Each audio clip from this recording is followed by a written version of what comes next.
So hello and welcome to the regularly scheduled February 21st meeting of the Eureka City Council. We're so glad to see you all out there. It's so cold, you guys. This room is kind of emptied this evening, with the exception of some great firefighters and a couple great community advocates. Anyway, I digress. So we're going to start with the land acknowledgement.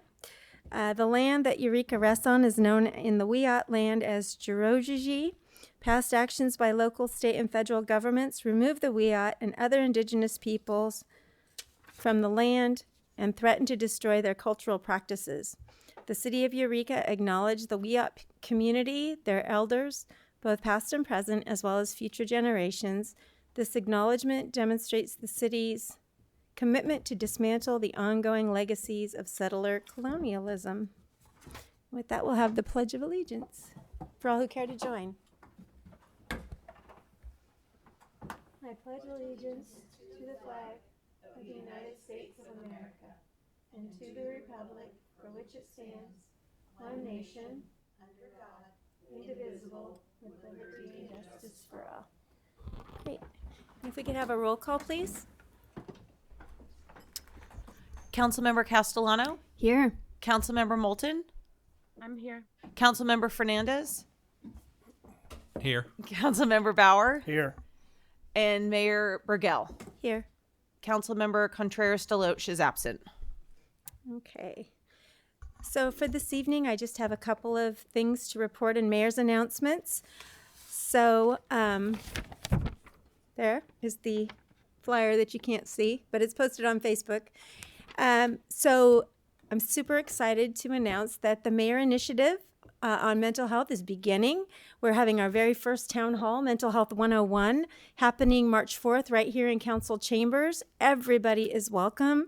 This is a community issue, and community-based problems, we really need community-based solutions. So we're encouraging everybody to come who's available. It'll be available online as well. We have some great speakers. We will have refreshments provided, so please come down and listen. We have some great speakers. We have Leah Nagy from NAMI, Luke Brownfield is a public defender, Commander LaFrance, who's home on his Xbox right now, from the police department, and Mark Lamers from the DHHS Senior Program Manager. So please come, bring your solutions, bring your ideas, and bring your angst, because we really want to work together and work through these issues together. It's really important to have these conversations.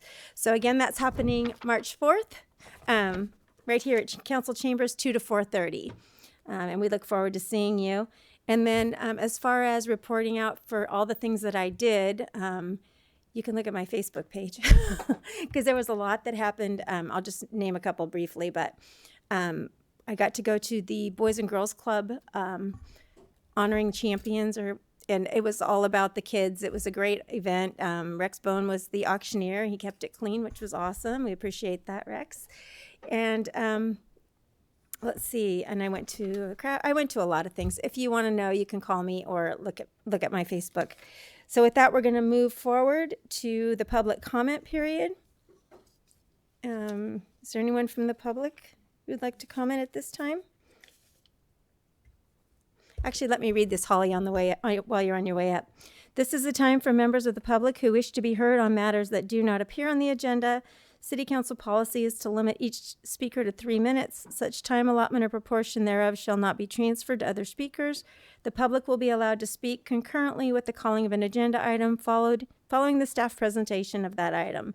Pursuant to the Brown Act, the City Council may not take action on an item that does not appear on the agenda. Hi, Holly. Hi. Welcome.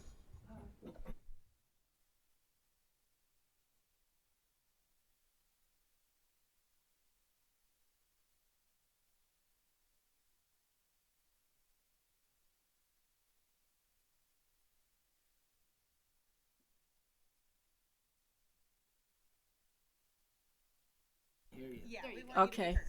Thank you. Thank you. Well, again, most of you know me.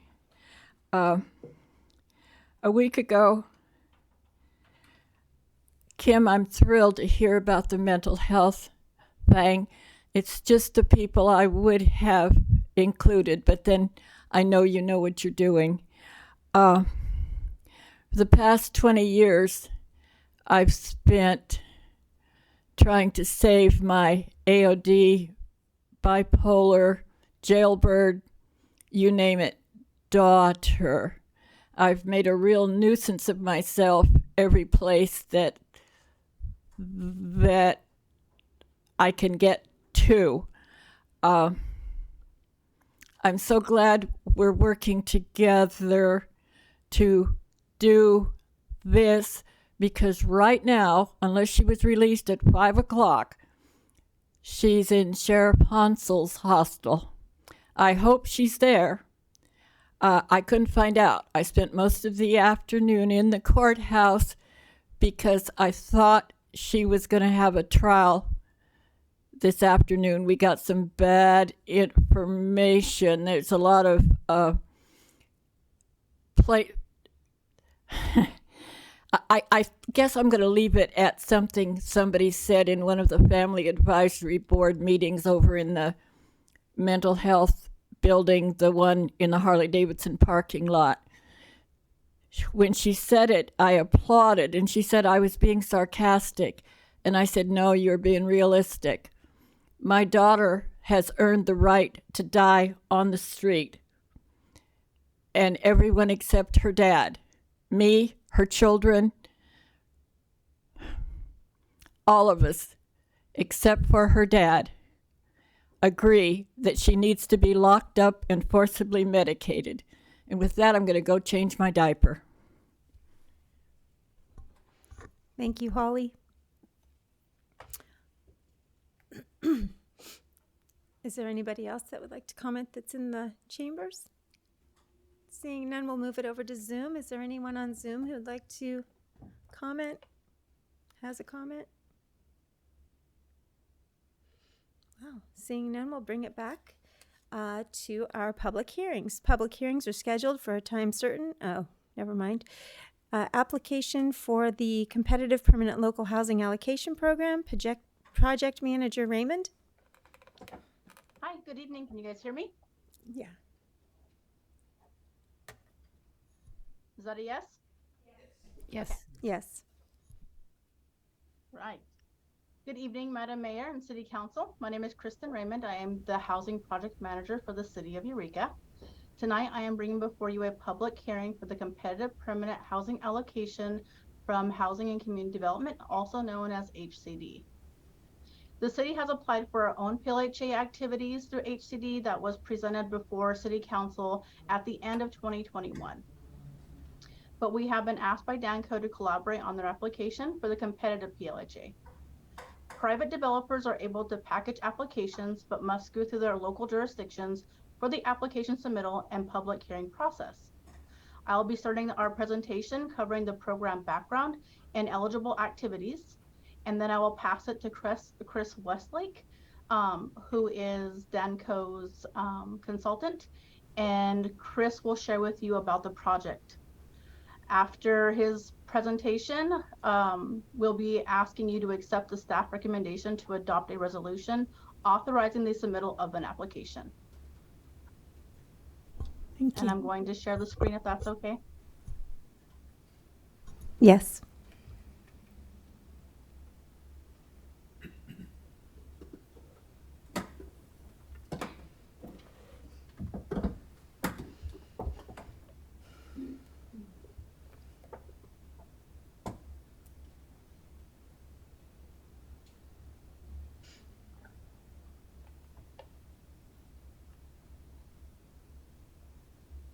Can you guys see it?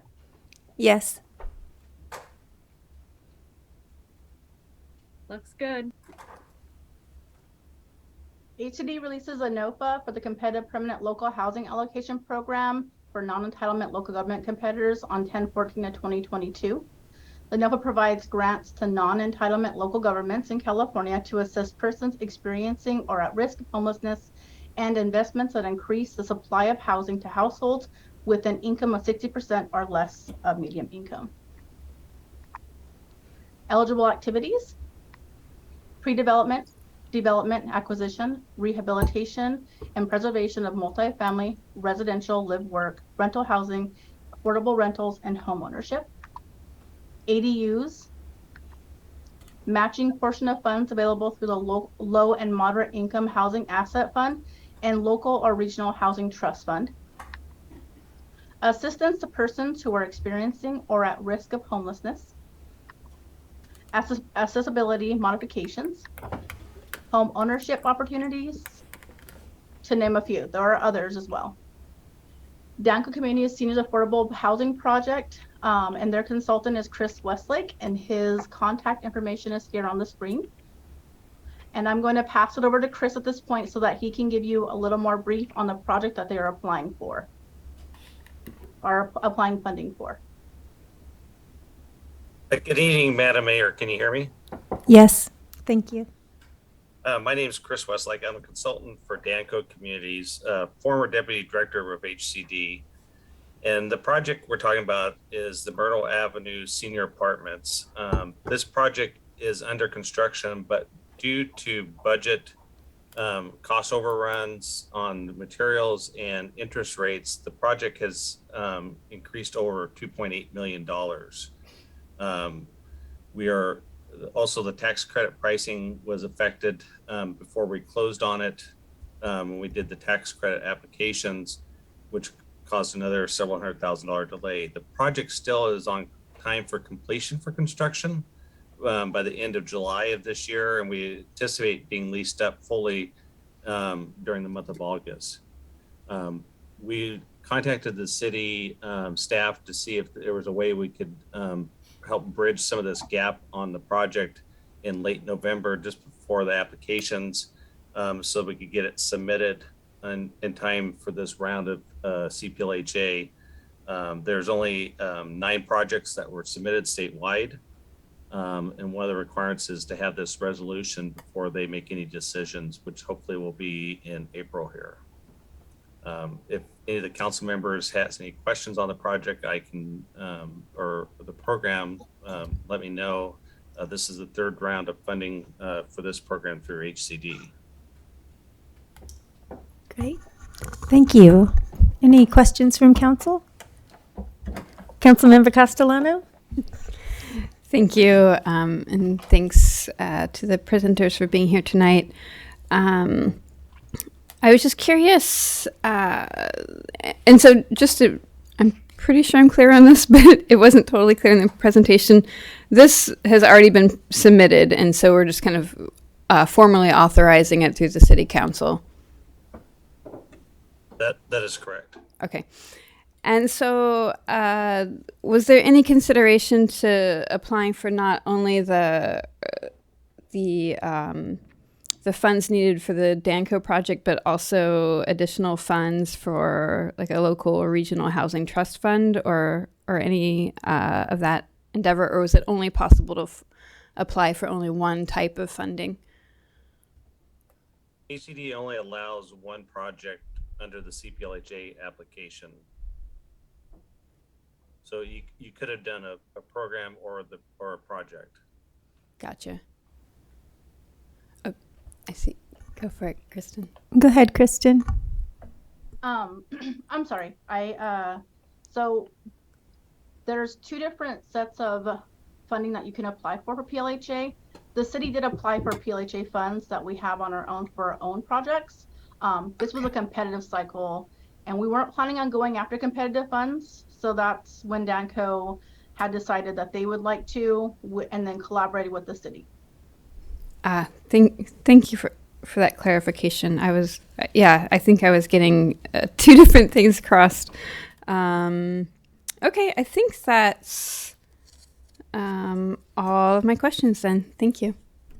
Thank you.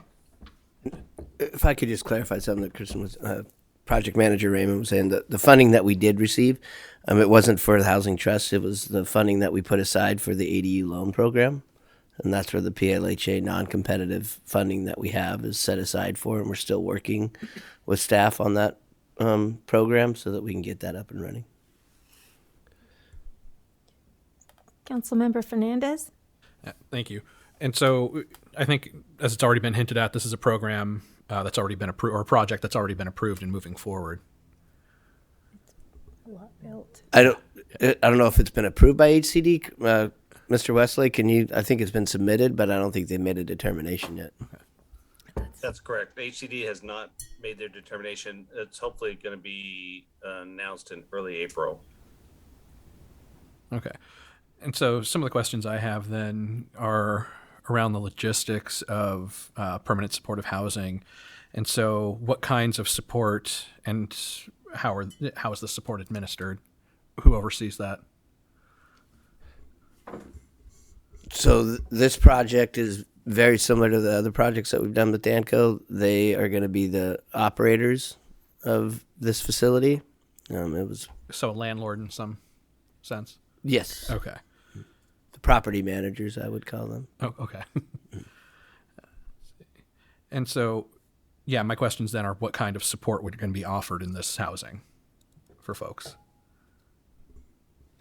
So, I mean, we partner, obviously, project manager Raymond follows up on all of these grants, and we're the partner with Danco on these. And so we're in constant contact with HCD, whether there's issues with the property or whether there's compliance issues or whether there's things that need to be addressed.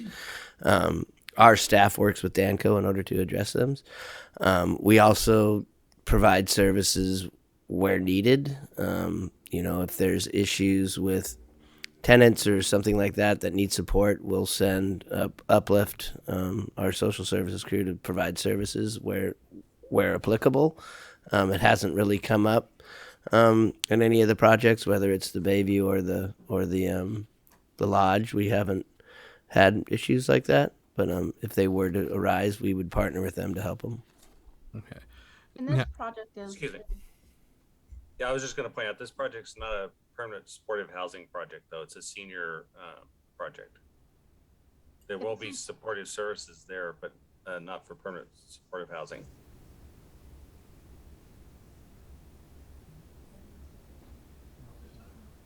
If it's not permanent supportive housing, then yeah, that does kind of answer that. So I'll defer to Scott here while I just review a few things. No, I guess my question would be, it seems like is this issue going to affect other projects? Kind of this hodgepodge of interest rate, interest rate increases, materials increases. Like, is this going to affect our housing, our ability to provide housing in the future? I'm just kind of, Chris, if you had any kind of crystal ball on that, I'm just curious. I work on projects all around the state, and we're seeing it statewide. For the last couple of years, it was a rising construction costs. In the last 6 to 8 months, it's now become the interest rates on our construction perm loans, as well as the tax credit pricing has been changing. So you're going to see projects constantly going to be trying to fill these gaps that come up on this. It's nothing new anymore. It's starting to become a normal, unfortunately. Yeah, like for this project specifically, we came back to council 3-4 times for extensions because of some of the issues associated with the tax credits and making them competitive for those tax credits.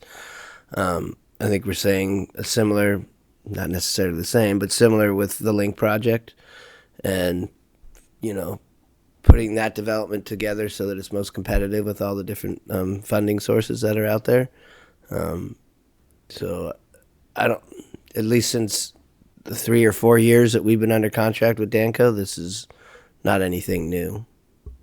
Okay, thank you. Councilmember Moulton?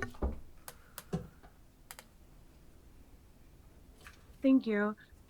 Just to add on to Councilmember Bauer's question, or to clarify, do we have any other projects that are at a stage where it's after bidding an award, but before they're finished, where we're likely to see this crop up?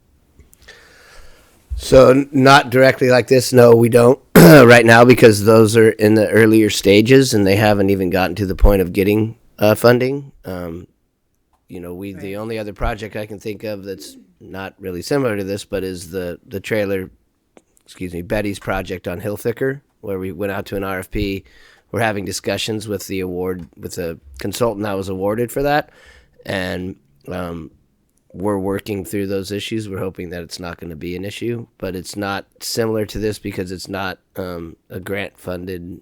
It's not related to their need to get more grant funding. It's more related to the cost of goods that we're looking at. I see. Thanks. It's good to have a perspective on surprises that might be popping up for us. My other question, just to confirm, Planner Raymond. Sorry, I'm trying not to call you K-Ray. Just to confirm, there's no other project that we are currently going forward. We're competing for these same funds, or we're not putting something else on the back burner in order to compete for these funds to help with this project. Am I understanding that correctly?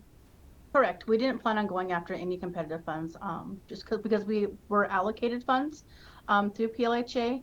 So unless another potential, developer came forward, then we would have, but we didn't have anybody, just Danco.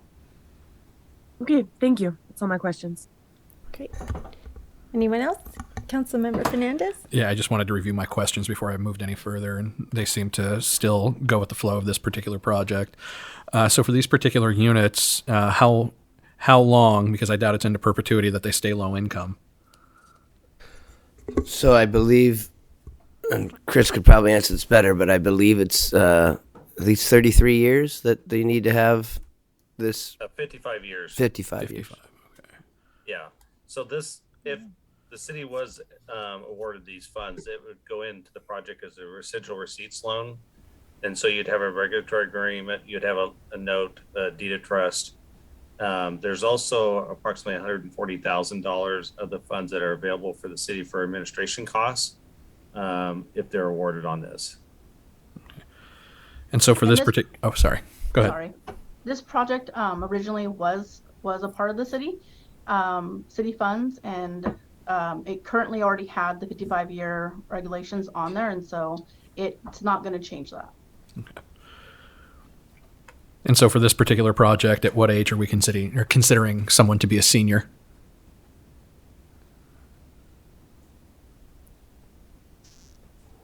I want to say Danco says 55, but I might be incorrect on that. And we can get that 62. information. Oh, okay. What's that? It's age 62. Age 62. That's why I asked. Thank you. Okay. And so I know that some of us were thinking 55. Is there a particular reason for that change? That's through the tax credit allocation committee's requirement for tax credit projects on the age minimum that they have. Okay. Any further questions from council? Seeing none, we'll open this public hearing for comment. Is there anyone here that wants to comment on this item? So I don't see anybody in the building. Is there anybody on Zoom? Nobody on Zoom? Okay, well, we'll bring it back to council for a motion and a vote. Councilmember Castellano. I will. Let's see. I don't need to see the hold a public hearing part, just the adopt a resolution part, right? Okay. Well, I'll move. I was going to say the whole. I move staff recommendation. And I'll second. I'll second that. No. I have a couple just things to add real quick since it's been seconded. I appreciate that we're moving this forward, and I definitely, it would be nice if it came to council before it was applied for. Just to say that would definitely be something I would prefer in the future. And I know sometimes those grants, you just have to get them in. So I get that too. And then in addition to that, the things that will, for the sake of other council members who may already know this, and for the public, some of the things that will help the city of Eureka secure housing funds are, moving forward, pro housing designation. I know we're working on that, and also establishing a housing trust fund. So I just want to say, I'm glad to see this particular development moving forward, and I hope that we, pursue those opportunities in the future. And yeah, thanks to everyone out there who's trying to get these projects completed. I can't wait for people to be living in this after, the many years it's taken to see it through. So I appreciate Kristen and Chris, your efforts to get it done. And based on what Councilmember Castellano's comment about pro housing designation, that application will be coming to council next council meeting. Wonderful. Yay. Thank you. Okay. Any further comments? If not, please vote. Aye. 4 yes votes. Councilmember Contreras Deloche absent. Motion carries. Thank you. Moving on to the consent calendar.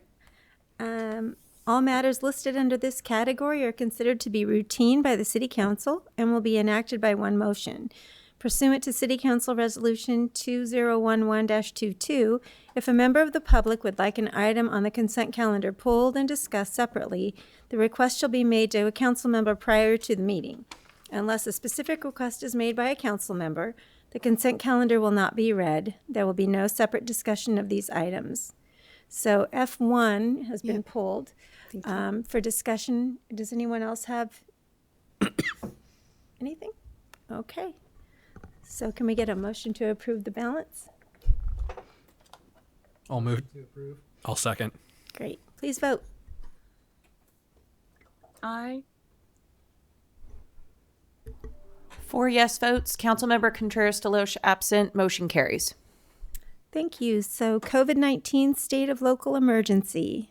Director Millar, is this you? Or is this? Okay.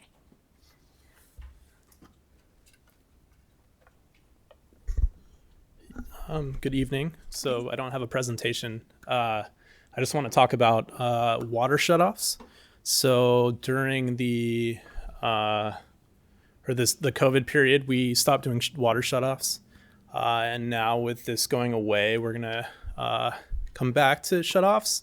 But the good news is that we will give our customers a fresh start. So we will take their current water debt, if they have any, and we will separate that from their utility account, so that going forward, they will have at least 2 billing cycles before any chance of a shutoff.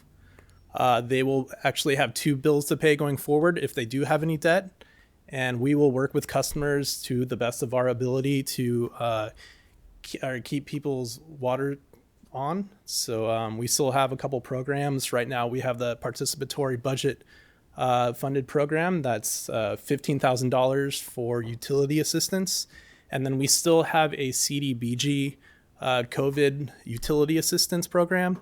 There's $200,000 available, but that has to be tied to a COVID-related hindrance.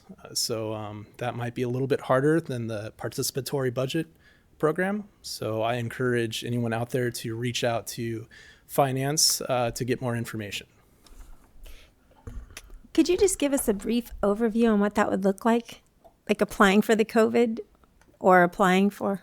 So applying for the COVID side, you would have to show some proof that you lost income due to having COVID or a family member with COVID. So it is quite a high bar at this point because the pandemic, obviously we don't have as many cases as we did before, whereas the city funded program is much easier. So you essentially have 2 options, and we'll take your application and we will advise on what is the better option for the customer. Thank you. Thank you. Any Councilmember Castellano? I was curious specifically with the CDBG funding, if that isn't used, to what happens to that funding? So it's a reimbursable grant. So we, after we spend or provide the assistance, then we invoice the state. So unfortunately, at this point, we do not have the ability to transfer those funds to another program. We've already gone back to CDBG and increased the amount someone can be provided. So unfortunately, we have, I think, another year or 6 months to spend the money. And if we don't spend those monies, then they go back to the state. And then, sorry, one more follow-up question. How many people do you estimate might be impacted by the kind of return to regularly scheduled water shutoffs and, things like that? Like, how many people have been making use of this grace period, let's say? I don't have an exact number. Our receivable, or what people owe the city for water and sewer service, that amount did not grow very much during the COVID or during the pandemic. I don't think we'll have more, to be honest. When I do the fresh start, we will actually have less people that will face shutoffs. So I can come back and report when that starts happening. So. Yeah, thank you. Councilmember Fernandez? Thank you. I think my question may be very similar, and so you don't have an exact number of how many people are currently affected by this I guess waiver, I would call it at the moment. I mean, so technically, once we go back to shutoffs, someone could come in and pay up their bill, and they would be good to go. So at this point, I don't know who's actually behind or who's taking advantage of. Okay. Yeah. But do we know how much is currently owed? Currently owed right now, roughly $1 million for both water and sewer. And prior to the pandemic, I think the balance was about 800,000. So you can see it hasn't grown tremendously. Okay. Thank you. Any questions? Are there any further questions? Councilmember Fernandez? Sorry. You had said that there were two programs, one through the Community Development Block Grant, it sounded like, and then one through the city. Or are those funded? One was funded through the city. Okay. And then the other one is actually federal dollars funneled Thank you. through HCD, which is a state agency. Okay, thank you. But both programs can be applied for through finance. Okay. Okay. Thank you. Okay. Thank you so much. Thank you. Oh, hold on. I forgot one that more. we weren't having public comment. Of course. We are having public comment. Oh, we are. Okay. Never mind. My God. Thank you. And with that, we'll open it up for public comment. Has anybody come to comment on this particular item? Seeing none, do you see any on Zoom? So then we'll go ahead and bring it back to council for a motion or comments. Councilmember Castellano? I'll make a motion to adopt a resolution of the City Council terminating the state of local emergency regarding COVID-19. Second. And then I do have just a comment, just in the fact that I'm wondering, though I am imagining there might be a steep threshold for people successfully applying for those CDBG funds, I'm wondering if it might be beneficial to host, once we notice people, to host a community workshop that might support people in how to successfully apply for those funds, because I would love to use the federal monies we have for this, if at all possible, and to meet that. And so I'm just thinking, with a little guidance, people may have more success in making use of that. Yeah, I don't think it's that complicated. I think it's more difficult to be eligible than it is complicated.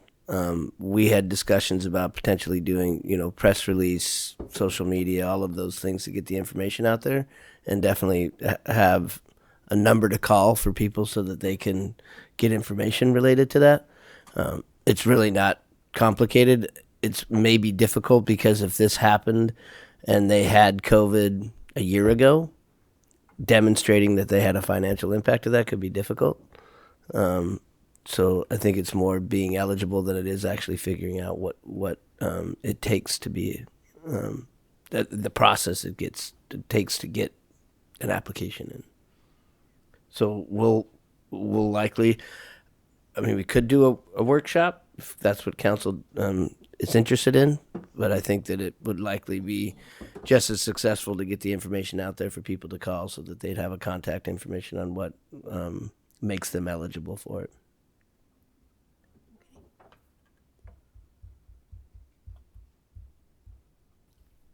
Follow up? Councilmember Fernandez? Yeah, in doing the outreach, is there a way that we could include the two types of programs in a letter with their bill, whether it's digital or whether it's being mailed? So we did have an intent on putting that in we have a line on their bill that we could put it in there. I think the plan was to do a little bit more than that. Mm-hmm. But yeah, on each of the bills, we could send a note on each of the bills about those programs and a phone number to call. I think we'd done that previously for the CDBG, did we not? I don't believe so, but we can contact customers that have an outstanding balance and provide them with information about how they're going to have a fresh start. And then on top of that, we can provide information about those grant opportunities. I will also like to add that we received $500,000 from the state to pay off some balances for utility customers. So that went a long way in reducing the total outstanding balance. That's great.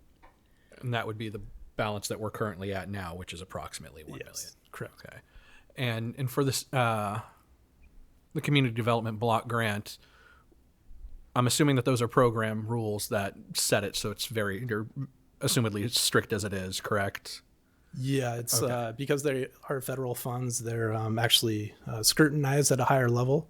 So we have to follow the rules. There's no there's no loopholes. It really has to be straightforward and exactly how the program was intended. Right, and I think you understand why I'm asking that, because it's, couldn't we just apply that to the balance and say like, oh, we were affected by COVID as the city? I wish we could do that. Yeah, it's which we were. So that's why I asked that. Okay, thank you. I will say that the other participatory budgeting one that has the $15,000, it's solely based on income qualifications. If you are earn less than 80% of the median income, then you're eligible for up to $250, and that is on a first come first served basis. Good. Councilmember Castellano? I'm just thinking, I totally get the point, and for sure I don't want us to cheat on a federal program at all. But I'm thinking that it could be useful to have just a simple checklist in the letter or notification that goes out of like, if you answer yes to these 5 things, you may be eligible to receive, funding through this program. And that way people could at least have an easy way of ascertaining whether they might want to pursue it. Sure, that would be no problem. Okay, super. In fact, thanks. I could provide examples of, without disclosing anyone's information, about how someone was approved for those payments. So, yeah, super. Thank you. Great. So we have a motion and a second. Any further comments? Please vote. Aye. 4 yes votes. Councilmember Contreras Deloche absent. Motion carries. Thank you. So moving on to, legislative action correspondence. Do we have anything anybody wants to bring forward? Not yet. No? Okay. Ordinances and resolutions. Chapter 51, Solid Waste, Bill number #1025-CS, and that would be project manager, no, yes, Pratzker.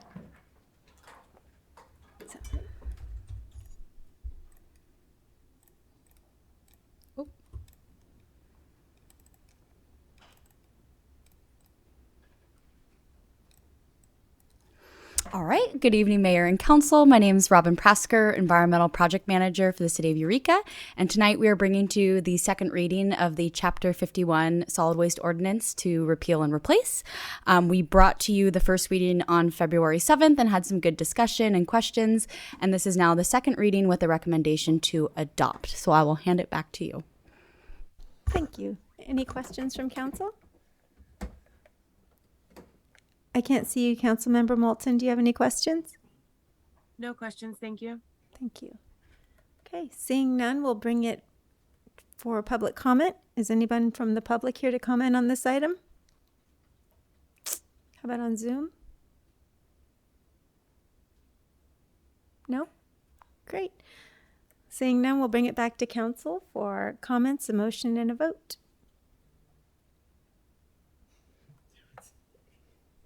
Councilmember Bauer. I'd like to make the motion to waive reading, read by title only, and adopt bill number 1025-CS, an ordinance of the City Council, repealed in its entirety and replaced with Chapter 51 Solid Waste, Sections 51.01 through 51.33. I'll second. So we have a motion and a second. Any further comments? No, please vote. Aye. 4 yes votes. Councilmember Contreras Deloche absent. Motion carries. Thank you. Reports and action items, Zero Waste Action Plan Report, City Internal Functions, Environmental Project Manager, Prasker. Good evening again, Mayor and Council. As previously said, Robin Prasker, Environmental Project Manager with the City of Eureka. And moving right into the next presentation here for the Zero Waste Action Plan. It's specifically about the city's internal waste tonight. And as a historical point of reference, in 2017, the City of Eureka City Council directed staff to develop a zero waste action plan.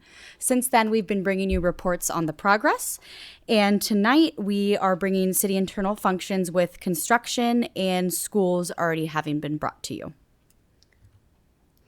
As a quick recap, zero waste is a shift in waste management from a linear to a circular economy where we can recover all resources and send nothing to the landfill. And how we prioritize this shift is based on the zero waste hierarchy, which describes a progression of policies and strategies to support the zero waste system from highest and best to lowest use of materials. How we get there is a community effort. And while some changes need to come from the state and national level, even within the manufacturing industry itself, we as government also have a responsibility, and so does each of our community members. So in essence, we are in this together. The zero waste planning process is guided by stakeholder group. Tonight, as I've said, we're touching on city internal functions with other topics coming in later reports. Now, as we look into the city internally as an organization and of itself, we know that the city has a lot of power and responsibility to look inward to reduce waste. We can use our purchasing power, policies and procedures, properties and assets, and lead by example to pave the way. We have 3 goals that we're proposing to drive the associated actions and strategies and objectives. Goal 1 is to reduce waste within city offices and facilities. Goal 2 is to reduce waste at public functions and special events. And the third goal is to lead by example. Within Goal 1, reducing waste at city offices and facilities, there are 7 strategies which have additional objectives to accomplish them. First strategy is to formulate a city waste characterization study to determine what we're throwing away. Second is to implement the waste reduction changes for offices based on the result of that study. Third is to implement waste reduction changes at meetings and events. Fourth is to invest in equipment to reduce single-use items. Fifth, to invest in updated and enhanced waste signage. Sixth, to repurpose equipment. And last, within this goal is to build on the city's existing environmentally preferred purchasing policy as it relates to waste. Wow, it's a mouthful. Now, here's an example of the associated objectives under a strategy. Here you can see our Goal 1 within Goal 1, a strategy is to formulate a waste characterization study for city waste. And the objectives to carry this out includes researching how to conduct the audit, administering the audit, and then targeting the top discarded materials to be reduced. Now, for brevity, I've not included every single objective in this presentation, but they are available in the attached agenda document. Okay, moving on to Goal 2. Waste reduction for public functions and special events, which has 4 strategies.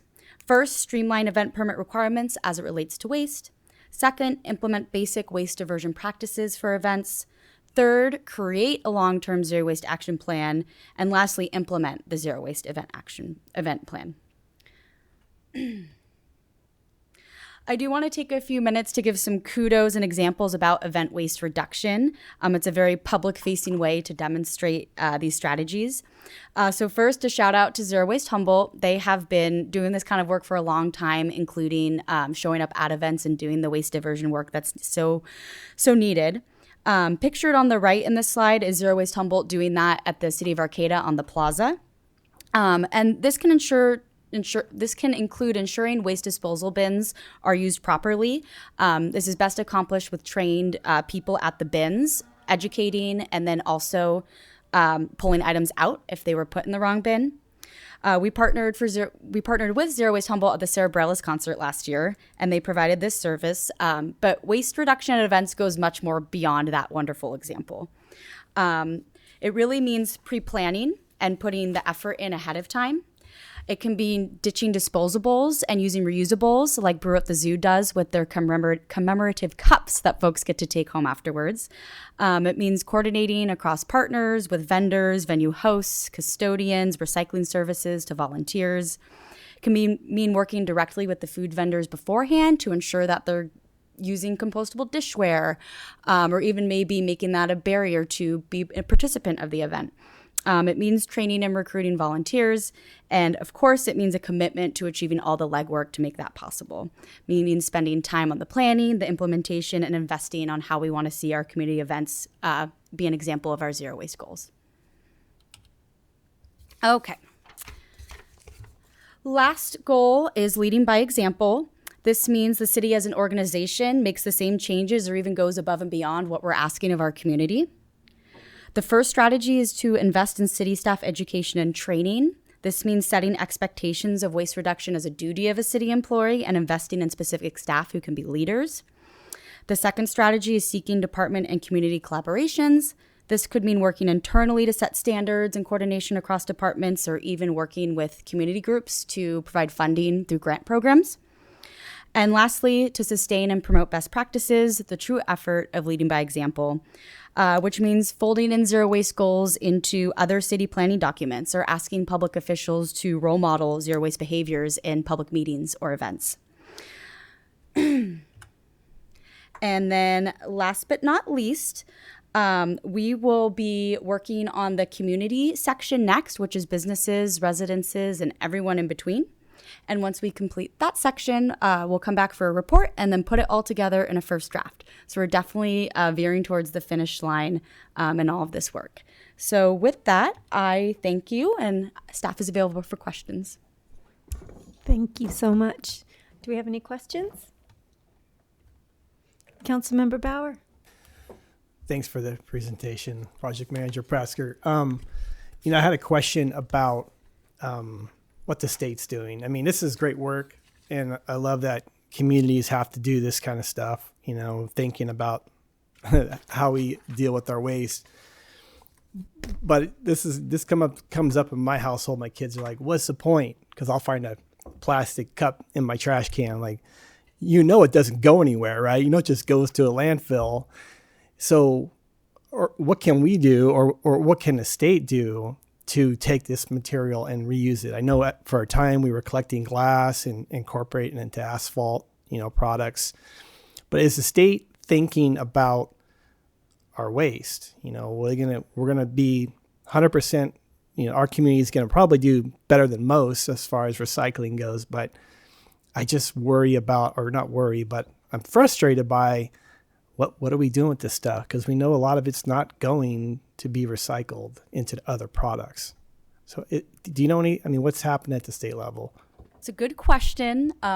Maybe a double-edged answer. One could argue SB 1383 is what the state is doing about waste, though I think we've all recognized there's quite a few shortcomings and how it's been rolled out and how it has affected smaller cities much differently, as we know. It's a heavier lift for us, especially our rural nature.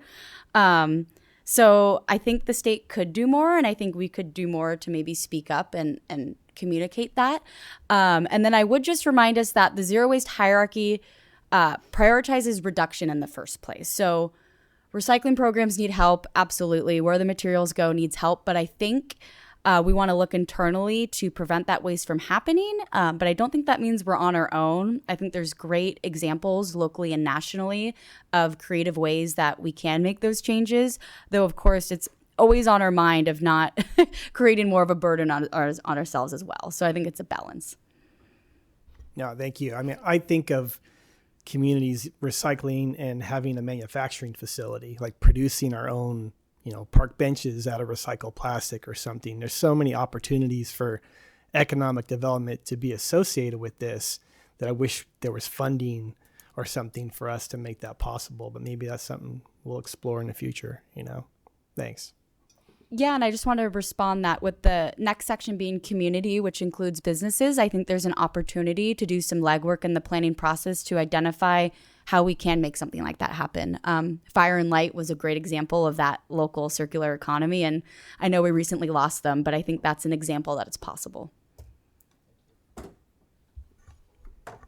Any further questions? Councilmember Castellano? I was seeing that one of the challenges with reusing asphalt shingles is that the state does not have any specifications for this material in terms of using it in roads. Do you think it would be beneficial for the city of Eureka, perhaps other local government agencies, HWMA, to write some sort of letter to the state or work with our representatives to ask for specifications for this material so that we could use it?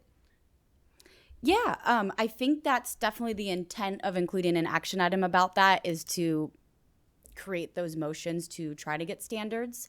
And I will just clarify that the schools and construction sections were added on as an addendum just because we have 2 new council members who missed those reports. So those were included in, but happy to answer questions about construction. That was the section we started with, and I feel pretty well experienced in all of that. So yeah, I think that was our intent with including that, was that was a big gap between knowing it's possible but not having the standards set by the state, which I didn't even realize there were standards for paving by the state. So we learned that.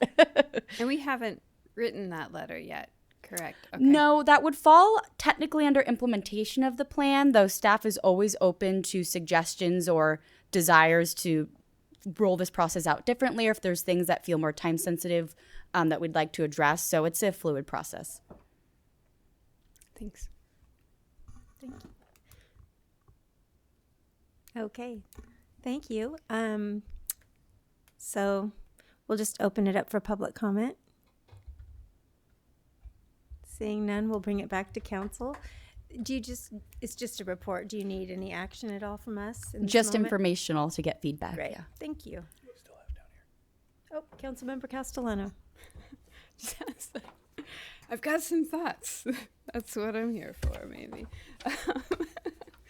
Okay, so, and thank you for the report. And as you know, I'm keen on this and this topic. And I just want to not push back, but open up a space for a little nuance on the kind of lead by example idea, just because and I value that that's for sure probably the most direct route, but things like, zero waste infrastructure like water bottle refill stations, I do think it's really important to prioritize locations that the public would also have, or more members of the public would also have access to those resources, such as, I think, the Eureka Visitor Center, where then someone who could be, in Old Town could also, have access to that versus, every city facility having a water, I just think that finding that balance between, what may be easiest to do internally, but also like really serving the public with, whenever possible or prioritizing those opportunities And in terms of plastics, it's so complicated. For the information of the public, there's some great documentaries out there. A lot of the challenge too is the plastics industry and the lobbying that happens around plastics, which is a bigger can of worms than we can really maybe solve at the city level. But I just want to say that the way plastics are so readily available is not by chance, and it really is about how the lobbying industry works. And I think that there's just some room to express concern about the prevalence of plastic continually, and how we know how bad it is for the environment and for the ocean. And we're a coastal city, so I would like to consider maybe making a stand about it's probably not cost effective for us to have a plastic recycling facility here, in terms of the cost of such a facility. But if plastic had a tax at the industry level that could help support some of that offset or things like that, that would actually get us a lot farther than trying to recycle like a few more plastic bottles, which I'm all for, but in terms of like actual efficacy at a state level, I think that that's going to have more impact. And then, and I know we're not quite to the let's write letters stage, but I do think that that's, and I appreciate that I think that's where we're heading. And so, I don't know if, we want to write 20 different letters or work with our representatives and kind of write one significant letter of where we see the most change being possible. But, I think some of these, making sure that we have, the things regulations for using asphalt shingles, maybe a stronger stance against plastics. Anyway, those are my thoughts. Thank you so much, Project Manager Prasker. I really appreciate your work on this. Thank you. Those were great notes, and I'll definitely be looking to fold some of that into the next version. Great. Okay. Any further comments or input? Do you have what you need? Great. Thank you so much. Future agenda items. Does anybody have something they'd like to bring forward? Councilmember Bauer. Nothing I want to bring forward. I would just like an update on the Greenways and Gulches ordinance. It's been a while since we, I know there's been a lot of work done on that by staff and a lot of public outreach, and just sometime in the near future. And I apologize, Councilmember Bauer, I didn't get back to you on that. I will, and we can give an update on where it's at. I know it's gone through OSPR and the Planning Commission, so. Thank you. Great. Okay. Anyone else? All right. City Manager reports. City Manager Slattery. Good evening, Mayor and Council. I have the pleasure of passing this off to Humboldt Bay Fire's Chief Robertson to provide one of his periodic updates on Humboldt Bay Fire's status. And so I'll introduce everybody to Chief Robertson, avid mountain biker. Thank you, City Manager Slattery, for that great introduction. Good evening, Mayor and Council. I'd just like to give our annual review of the year. It's been another challenging one for us as well as most other organizations.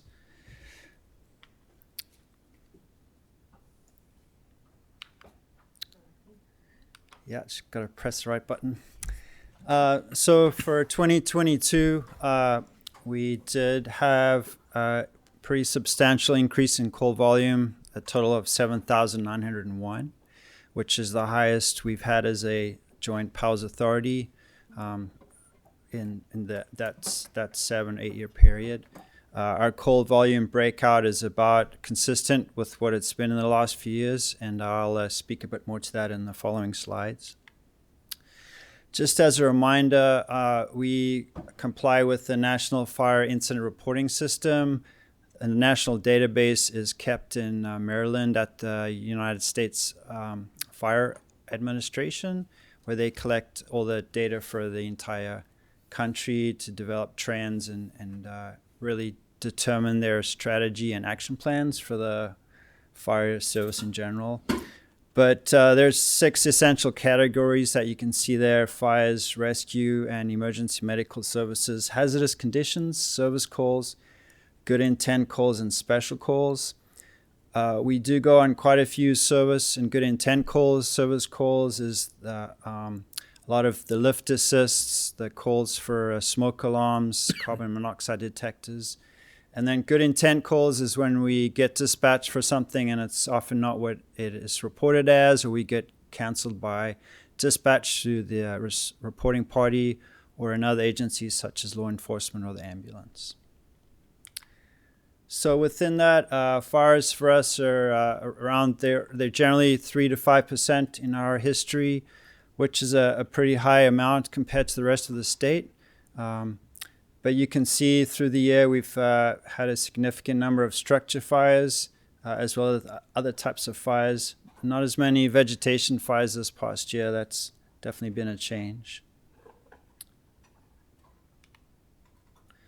Our EMS or medical calls still account for 63, but generally range from about 62 to 65%. Again, that's much lower than the rest of the state. They're trained to be around 80%, especially in more of the urban areas. That comprises with rescues a lot of our motor vehicle collisions in our jurisdiction, and then our medical aids primarily through our EMS system and our paramedics. That's the 60% you see there with just over 40 to 100 calls. This is a breakdown of our quarterly call volume in the calendar year per station. Station 1, which is our downtown fire station at 5th and C Streets, is generally our busiest. Station 2 on Herrick Avenue tends to be our least busy. Station 3 on Ocean Avenue in Henderson is the next busiest. Station 4 in Middletown, and then Station 5 out across from Redwood Acres. What's interesting in this slide relates to something I'm going to talk about, which is our staffing situation. When we had our temporary station closure in the third and fourth quarters of the year, what that meant was the other stations would have to cover those calls. So you can really see that in this graph where you had a bump down at Station 4 and 2 and 4, and a bump up in Stations 1, 3, and 5. It's just an interesting thing to note there. But generally over the quarter, and this has trended in the last few years, our fourth quarter tends to be our highest call volume, and it's really a seasonal thing. When the first indications of winter come, heating systems start, folks get more sick, it's generally going to bump up our call volume. And again, over the last 6-7 years, this is our highest call volume, and it's gone up and down, especially in 2020 when we had that anomaly with calls through COVID. But generally, this has been our busiest year that we've recorded. I'll just stop there as I have that last slide to see if there are any questions about our call volume, or we can wait until the end and I can try to answer them. Yeah, I'm just mulling it over. Thank you. All right, I'll press on. All right, moving from our call volume, just to communicate some information, we continue to apply for as many grants as we can. We got a community power resiliency grant that really came out of the PSPS event several years ago. We got 2 new generators for Stations 2 and 5. We're working to replace the generators at Station 1. Which also power the police station and the dispatch center. We also have new generators at Stations 3 and 4. So it's great that we're able to replace all of those recently. We're still waiting on the COVID reimbursement.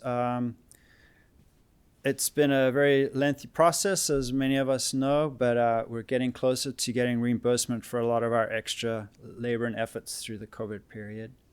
And we applied to and were successful for the Assistance to Firefighters grant. This is something we apply for every year. We've been denied the last 2 years, but we were successful in our application for getting washers, for our firefighter protective equipment to be at every station. And that's a key ingredient or part of our wellness program. Cancer is the greatest killer of firefighters in the country right now, and having an effective system to reduce contaminants and also reduce exposure, therefore, to the firefighters is a really key part. And having a simple, easy way to clean their turnouts is a really important part of that. As I have kind of mentioned a couple of times, we did have some significant staffing challenges in 2022. We do lose folks like many agencies and organizations here in Humboldt due to other better paying places across the state. This last year was unprecedented in my memory, where we had 12 people leave within that calendar year. And especially we lost 7 in 1 month in late summer to other agencies. We also had 4 long-term vacancies, all at the captain's rank. And it just created a real significant vacancy problem. We implemented a temporary 4-station deployment model to just do the best we can with our personnel and the services we provided. We were able to fill some of those vacancies through hiring, but we're still 4 positions short, and we're continuing to work on that. We had an open recruitment for promoted engineer and captain positions for the first time in our history. And we also worked on modifying our training programs for driver operators and company officers to try to get more of our folks qualified early in their career, and just make it a better development program to try to have a more long-term solution to this problem. We had a lot of people leave, and we had some new folks coming along. You can see with our resignations that it occurred at about every position in the organization. The 2 resignations we had at the administration level were really significant, and those took a while to fill, and we're still recovering from that loss. But we're thankful for the folks who have joined us, and we're moving forward. With that, we had a lot of movement with training and qualifications. We continue to develop our firefighters into paramedics. We have a great program here through CR, and we have a great paramedic program with our medical director and our other partners in the community. We had a lot of our engineers move up into the company officer rank, and then we had several promotions at those suppression ranks. It was great to see all that movement and really see our people step up and take on those leadership positions. We had some really rewarding initiatives. Through a state parks grant, we were able to purchase a new inflatable rescue boat that will add to our capabilities in the bay and elsewhere. It was bought across the bay here at Wing Inflatables, so it's always great to have a local connection. And just a quick story there, we went up and picked the boat, where you can see myself standing there with Engineer Bumgardner and Captain Stoffers, and it was great to talk to the people at Wing, because they said they don't often get to meet the people who use their equipment, because a lot of their equipment is sold to other government entities, and they never meet the end users, so that was kind of a great circle closure for them. Captain Christensen, whose broad back you can see next to my narrow back over there in that picture on the left, had an initiative to develop a breast cancer awareness fundraiser by creating these t-shirts, and we raised $500 that we gave to them last week, and this is going to become an ongoing initiative for us, so thanks to him for initiating that. It was great to be back in person. We had our first open house in 3 years. We had a great turnout. A lot of folks had fun there. And our CPR classes are filling up every month as they were before. We're still doing a hybrid program where the students do a lot of the work online, and then they come in to do their skills checks. And that's still a popular method for them to get qualified. We had another great toy drive. It's just a tremendous program that the union works on the Salvation Army with. And again, it's a great community event. We also helped the Salvation Army with their Thanksgiving food drive. And again, those are two great programs. Our firefighters continue to put in a lot of training. You can again see in that fourth quarter, the first and fourth quarters when we had new recruits, those numbers went up, as well as where we were developing our new engineers and captains. But it's, again, a really essential part of our operations and something we focus a lot on. And as we look towards this new year, we have a lot of exciting initiatives. Some of them we've been working on for several years and hoping to come to fruition.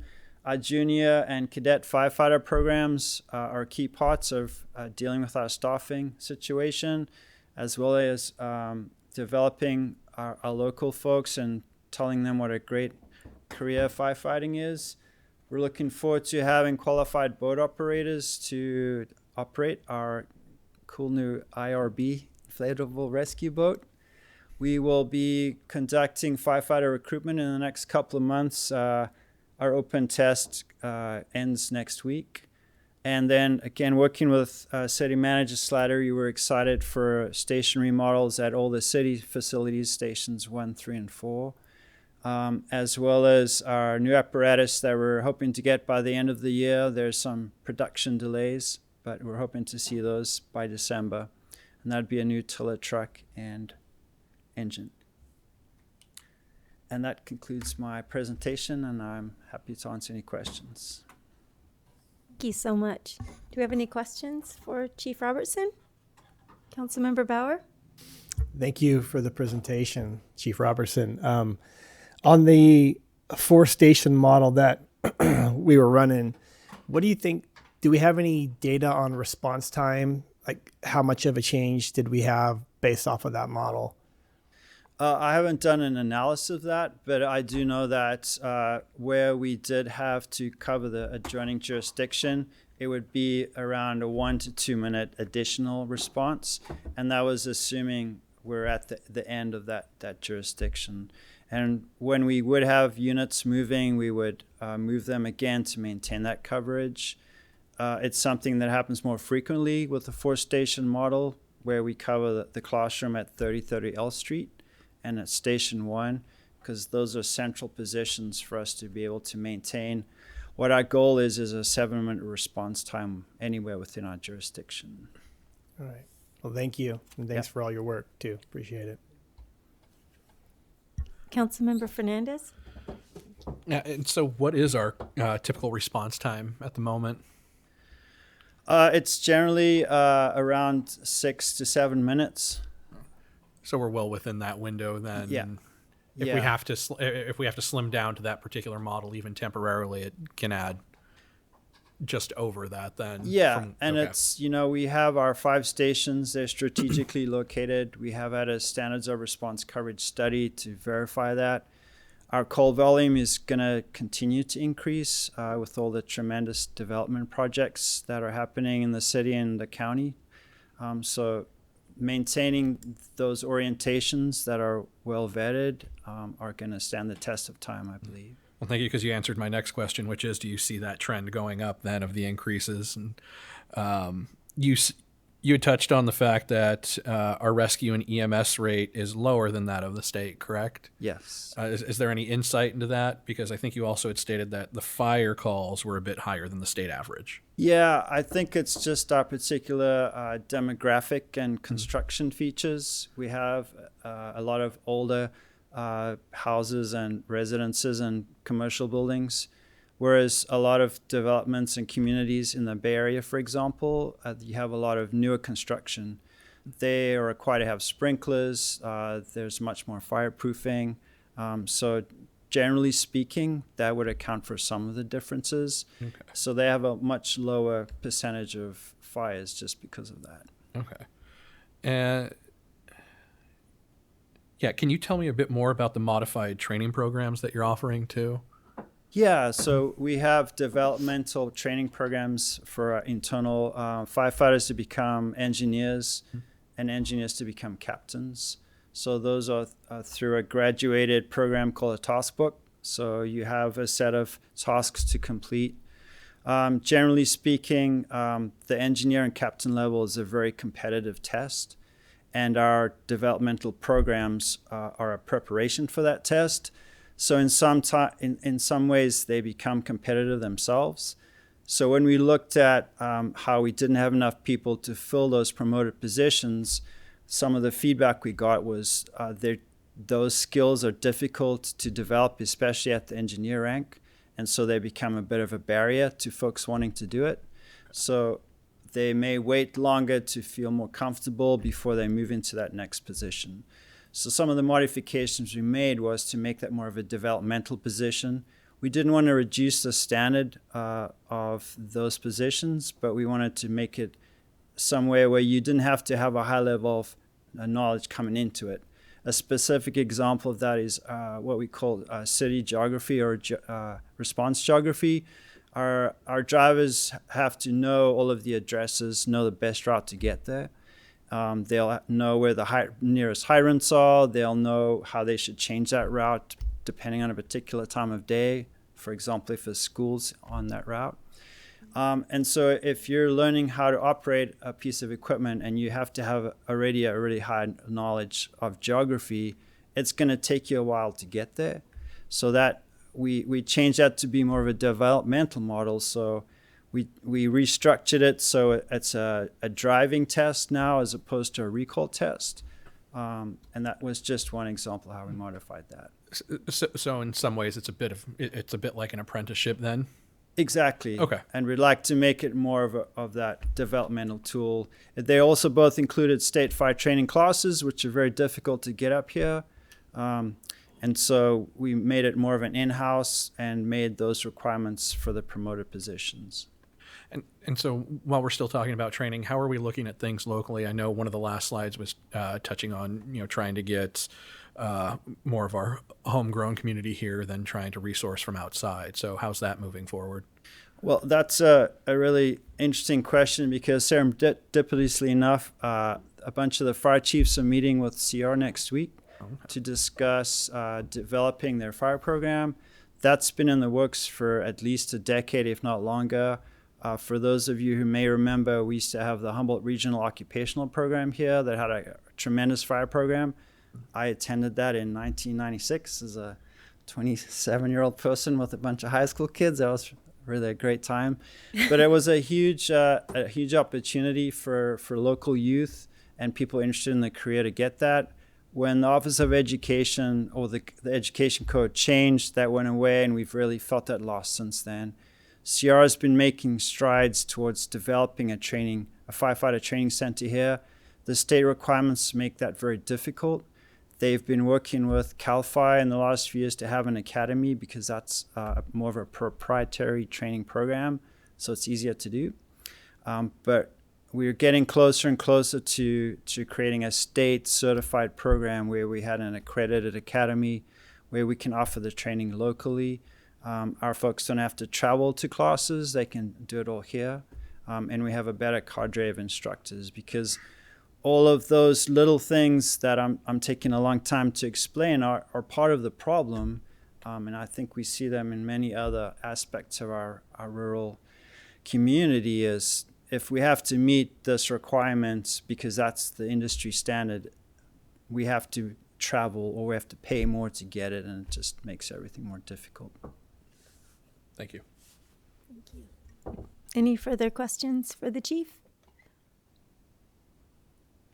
Okay, well, thank you so much. I appreciate everything you do. All right, thank you so 100%. much. Thanks for your support. Thank you. Okay, so we will move on to council reports. Councilmember Moulton. Hello, Hello. I'm still here. I didn't do any city-related traveling, but I did have the pleasure of touring all of the fire stations in town with Chief Robertson. Got to see the insides of all of those buildings, which is really fascinating.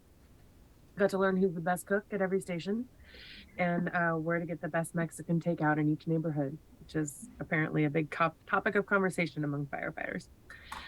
I also attended my first JPA meeting with the Humboldt Bay Fire and was sworn in onto that board. I look forward to working more with that body. And then most recently, I attended an international call with our sister city of Kamisu, Japan, organized by the Kamisu Sister City Project here with their key organizer, Jay Tillman, who is just a dynamo. And we got to talk to a bunch of folks in Kamisu with the Kamisu International Friendship Association, KIFA. And it was just a wonderful little casual social exchange where we went into breakout groups and talked with folks, some through translators. Some folks there were grateful. I'm grateful we're speaking English, and I learned that there's we all love Studio Ghibli and chocolate. But I look forward to building that relationship more, especially returning to having student exchanges with Kamisu. We're working on cultural exchanges now, and I'm looking forward to the day when we actually send some people over there and they send some students to us, and we can also have delegations as well, which means maybe I'll go to Japan. That'd be cool. Thank you. Thank you. You forgot to mention that we learned the dance. Well, you learned the dance. You were on Zoom. I was on Zoom. I didn't see. I'm not going to ask you to demonstrate it, though. No, not today. No, we're good. Moving on, we'll go with Councilmember Castellano. Okay. Another time, Councilmember Moulton. I had family visiting, and I didn't have any of my. I did attend a Eureka Main Street meeting regarding the street maintenance that's going to be happening in Old Town, and just want to thank staff for that. It was a really great presentation. I think really useful for Eureka Main Street board members to be able to hear about that and have input on planning for that well in advance.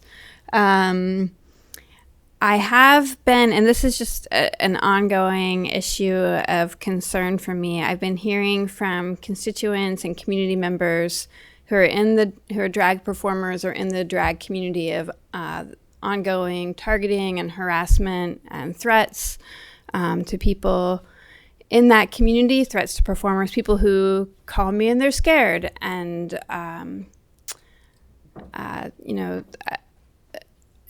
I just want to say, I mean, for sure, that is an art form and an expression of free speech. But also, I just think that I've been thinking about that a lot, and I think that I'd like to see the city take a stronger stance or make some sort of statement, and I haven't figured out what that might be, but it's, it really concerns me when people are contacting me scared that they might get injured by someone because of their art and self-expression.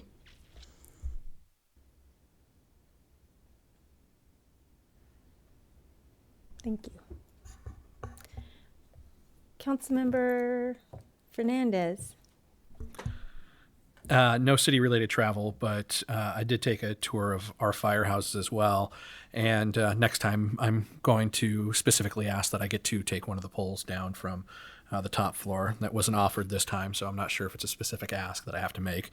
But it was good to at least get an idea of what they're going through and all the updates on the facility maintenance and everything that's going on. So I appreciate the chief for reaching out and scheduling that with me. I finally have a couple of my committees coming up here with the Chamber of Commerce next month, as well as the Harbor later this week, as well as the schools next month as well. So I'm looking forward to that. I wasn't expecting any comment about the recent rash of people, feeling fearful about performance art, regardless of any way it goes. And so I absolutely support you and trying to figure out how to assuage that fear for our performers out in the community. So I don't know what it looks like, but I do believe that we do need to make some sort of comment regarding it. So that's all I have. Thank you. Thank you. Councilmember Bauer. Thank you. Yeah, we had a JPA meeting recently. We had a Eureka 2x2 meeting with Supervisor Bone and Supervisor Arroyo, which was great. Seeing her in that position. Went to Keep Eureka Beautiful meeting. Met all those hardworking volunteers there. They're great. I'm going to be participating with them quite a bit. I also did a ride along with Officer Dawson, and that was a really amazing experience. She knows everybody out there on the streets, and she's compassionate and hardworking, and I really enjoyed learning a lot about what our police do, and it was a great experience, and I'd like to do it again sometime for sure. I'll be going to Artesia on Thursday for a Cal Cities Board of Directors meeting. I will bring up recycling issues for sure, and I'm sure we'll have legislative action to talk about after that meeting. That's Thursday. If I can fly out of here, we'll see how the weather is. And Cooper Gulch, March 4th, we're doing a volunteer day. Come out and help remove invasive species and make our trail a little nicer for the community. So I hope everybody comes and joins us from, I think we're starting about 9:30. I'll put it out there on social media. And I look forward to Mental Health 101 that same day. So thanks for setting that up. Thanks. It's going to be a great day that day. And also I wanted to let folks know, I'm sorry, I always have just one more thing, but Bowl for Kids' Sake is happening March 4th also in the morning, and my team is called, it's a Eureka High team, Loggers Ladies Loggers, something of that regard. But anyway, we're looking for donations, so if you want to donate to a fabulous team that supports our kids at Eureka High, we'd love to have your money. It's a great cause. Thank you so much. And with that, this meeting is adjourned. Thanks everybody for being here. We're out.